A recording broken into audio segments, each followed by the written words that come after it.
special edition of Tech24 with me, Rebecca Bowring, coming to you from Moscow this week. We're here to take the temperature of the Russian capital's digital industry.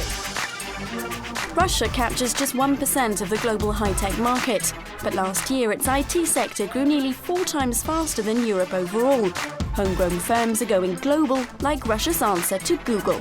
Our first stop on this tour of Digital Moscow is Yandex, Russia's foremost internet portal and search engine. And we're here because it represents very well the complexity of the Russian market. That is, that local players are extremely important. 150 million search queries pass by these premises every single day. That represents 60% of the market. Google, however, only has a 25% share. To explain why, I'm joined by Andrei Sabrant. You are the head of marketing here at the company. Do tell us then, what do you do to keep Google and other American companies like them at bay? We give better answers because modern search is not about giving links. It's not about destination sites. It's about answering people's questions. And our answers, as our popularity show, are perhaps a little bit better. And there's an emphasis, isn't there, on local. Is that the secret of your success? Is that why your customers remain loyal to you? It's part of the answer because it's very important in modern internet to be local, not on the level of the country, but on smaller levels. The same question from different cities require different answers. Talking about different cities, you're also expanding into different countries, and you've recently opened an office, haven't you, in Istanbul. Are you representative, though, of Russian firms, or do Russian companies in general have difficulty penetrating foreign markets?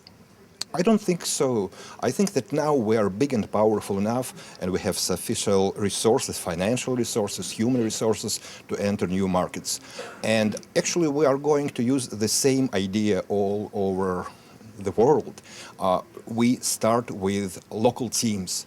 It's not Russians coming to Istanbul. I talked about your search engine, but you're also an internet portal with many other services. Tell us a bit more about what you do. Now, being a portal means being mobile, because more and more people use internet on the go. So we have to expand to all mobile platforms, and our future is with tablets, with smartphones, iPhones, and other portable devices. Last year, a US tech magazine listed Yandex among the world's 50 most innovative companies, an accolade shared by another Russian firm, one you may know. Kaspersky's antivirus software runs on millions of PCs.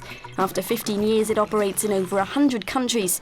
Tech24 was invited to its malware detection labs. The life and soul of the company is its founder, Eugene Kaspersky, the self-made Che Guevara of virus hunting. He warns the more connected a society, the more vulnerable it is to cyber attacks. The damage, of course, is not so serious as, for example, nuclear weapon, but it can affect any part of our life.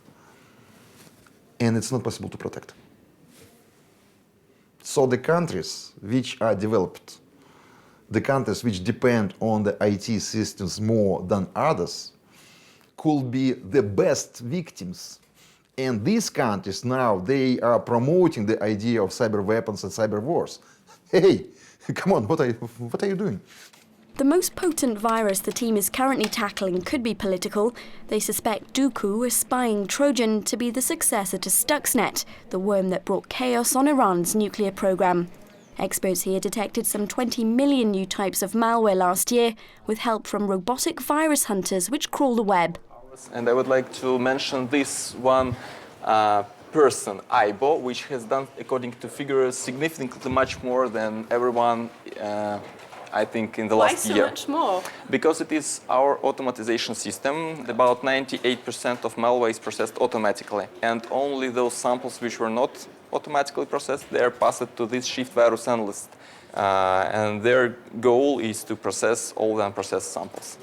The malware is decoded and recoded to neutralize it. Though Russia's at the cutting edge of virus tracking, it also tops the charts for denial of service attacks that can shut down servers. And sometimes it takes a hacker to know a hacker.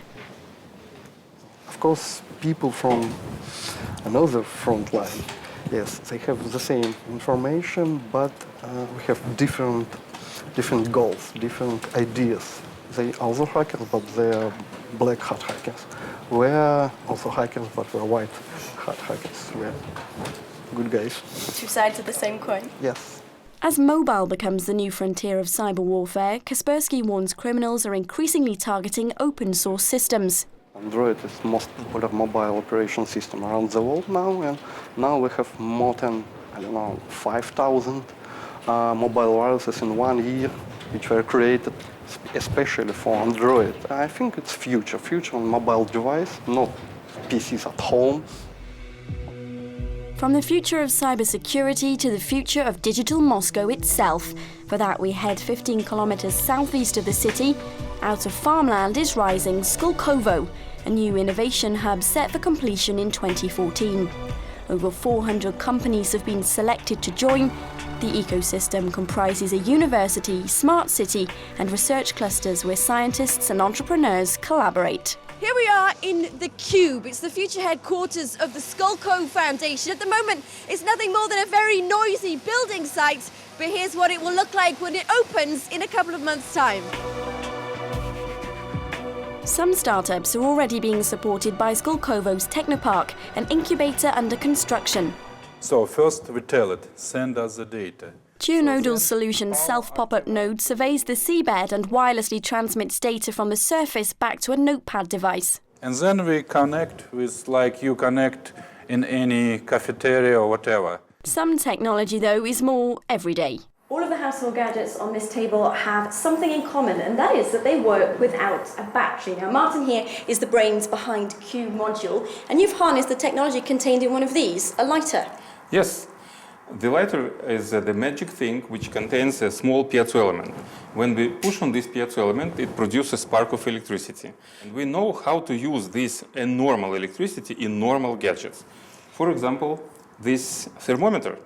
We can install this piezo element into this toy, and when we push to the pipe, we can have a thermometer which is measured by this sensor. So you know how hot your child's bath water is, for instance, and you also incorporate this into light switches. Yes, when we push to the button, we can produce electricity.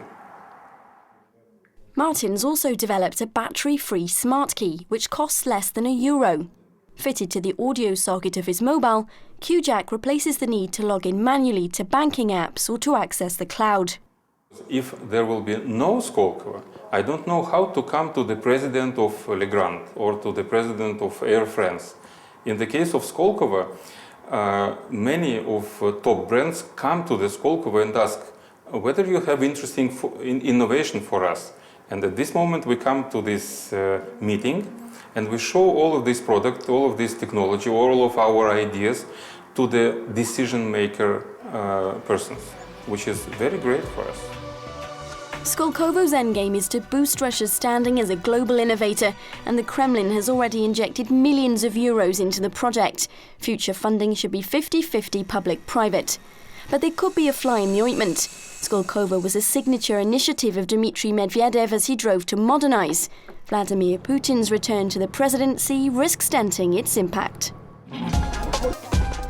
And that brings us to the end of this special edition of Tech24 on Digital Moscow. Thanks very much for being with us. Do join us again next week. For now, das vidanya. Goodbye.